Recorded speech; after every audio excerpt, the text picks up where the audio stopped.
Bom, no vídeo de hoje, a gente vai voltar a falar um pouquinho, então, sobre a dinâmica da relação de casais. Como a gente já falou em um outro vídeo lá atrás, os casais, eles se unem, eles fazem as escolhas tanto por questões conscientes como por questões inconscientes. Hoje, a gente vai focar mais nas questões inconscientes, nos motivos inconscientes que levam os casais a se unirem, a escolher um ao outro. Então, o Freud, ele fala assim pra gente, há motivos inconscientes que levam um casal a se unir. E aí o que ele pensou, lá na sua época, é que muitas vezes os casais se unem por um desejo de substituição do pai ou da mãe na figura do outro.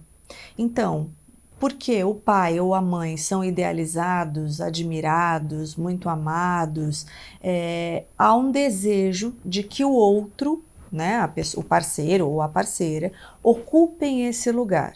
E aí ele dizia, bom, muitas vezes a mulher, ela busca no seu parceiro um representativo, um representante do pai, e o homem busca na sua parceira um representante da mãe. Claro que caso essas figuras tenham sido figuras positivas, representantes de bons momentos e de admiração na vida do outro, né? Só que hoje há outras abordagens da psicanálise que estudam e tentam compreender o que faz com que haja a escolha do parceiro. Existe uma abordagem que eu estudo e gosto bastante, que se chama herança transgeracional, em que ela procura ampliar esse conceito do Freud de escolha, quando ele fala especificamente sobre essa questão de substituição da figura paterna e da figura materna, e que eu acho interessante da gente conhecer um pouquinho, porque ela ajuda a gente também a compreender esse motivo da escolha de uma maneira um pouco mais ampliada do que o Freud pensou. Vamos pensar sobre ela. E o que é a herança transgeracional?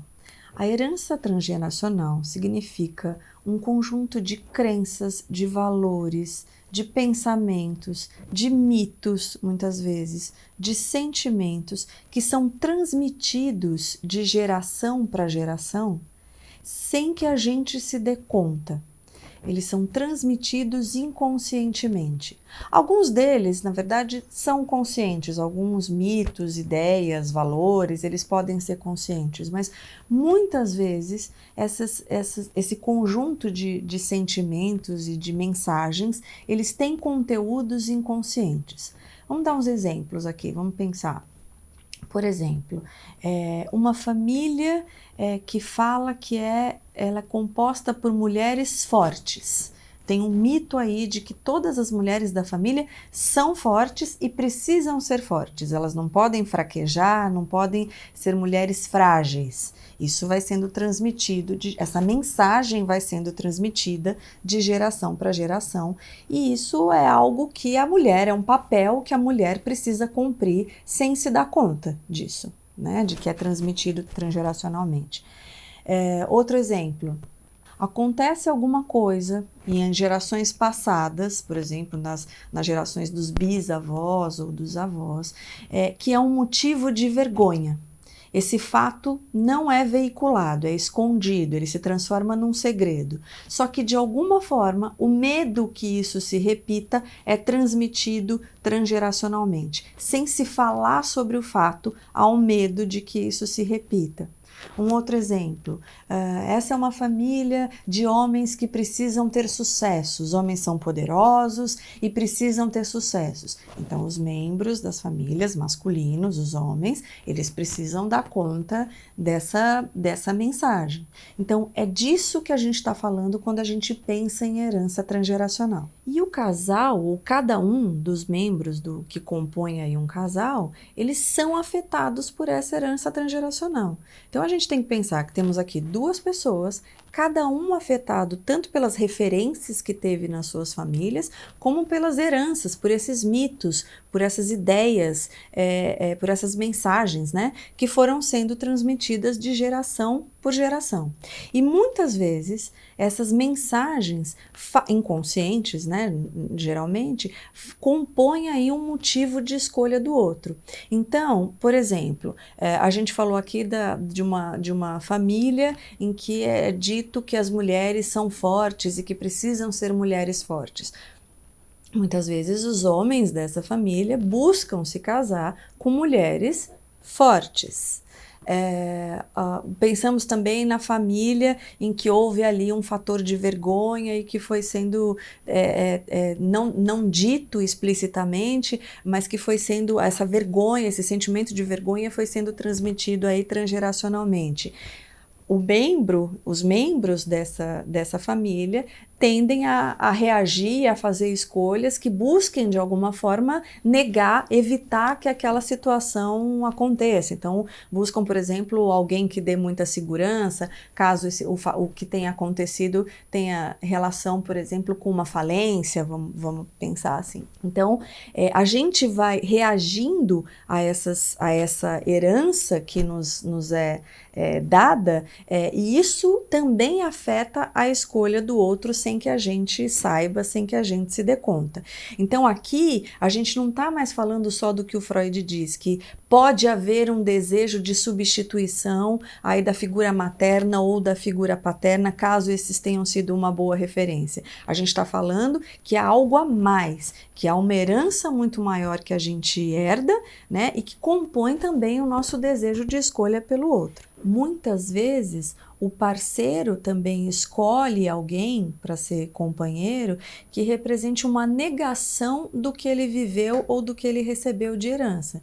Então, o que eu estou querendo dizer? Que se escolhe alguém que é o oposto da referência que você teve na sua casa. Há uma outra forma também de escolha que tem a ver com um desejo de se ter uma relação com o outro simbiótica, quase como se fosse um desejo de se fundir com o outro, de ser um só, de não serem duas pessoas, mas de ser uma pessoa só. E nisso, imagina-se que o outro é alguém igual, imagino que o outro é alguém igual a mim e que a felicidade está garantida. A gente sabe que isso não é verdade, que as pessoas não são iguais. E aí, o que a gente está dizendo, que nesse desejo de fusão, de uma relação simbiótica, a gente idealiza o outro. A gente tenta imaginar que o outro é quem a gente gostaria que ele fosse para que seja gerada essa sensação de completude.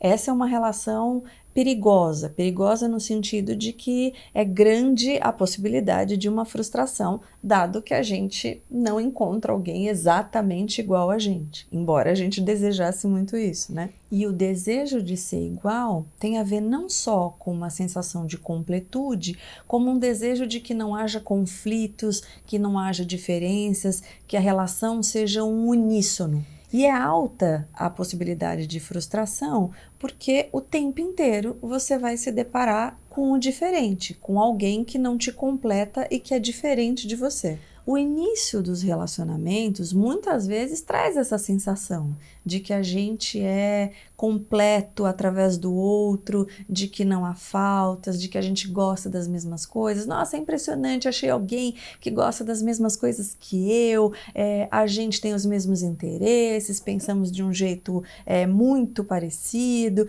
Então, a gente tem esse desejo, né, de encontrar um outro que complemente, e muitas vezes o início das relações é marcado por isso mesmo. A paixão, aliás, é isso. A paixão tem a ver com a gente não viver muito a diferença. É um desejo de completude e é uma sensação de muita dependência do outro, é um desejo de estar com o outro o tempo inteiro, como se você só fosse feliz se estivesse com ele. Olha aí, a gente já está falando de simbiose. Agora, com o passar do tempo, é muito importante que o casal vá sabendo lidar com as diferenças, que as diferenças vão podendo aparecer.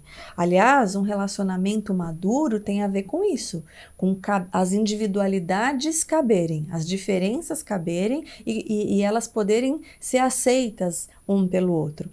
Quando eu atendo casais aqui no consultório, uma das principais questões que costumam aparecer é essa dificuldade de lidar com o diferente, e o que a gente vai vendo é se tem a possibilidade de aceitação da diferença, de acolhimento e de aceitação da diferença ali um do outro. E olha só que coisa interessante, tem um autor chamado Coleman que ele diz: o casamento, ele pode ser um espaço de desenvolvimento das individualidades, ou seja, ao longo do tempo, ele pode ser um lugar aonde cada pessoa vá se transformando e vá se desenvolvendo como um ser único, ao mesmo tempo que há uma parceria entre os dois e, claro, há pontos de encontro, há pontos de semelhança, que seja possível ali que a subjetividade de cada um possa ir se constituindo, possa ir se desenvolvendo e sendo acolhida pelo outro. E a intimidade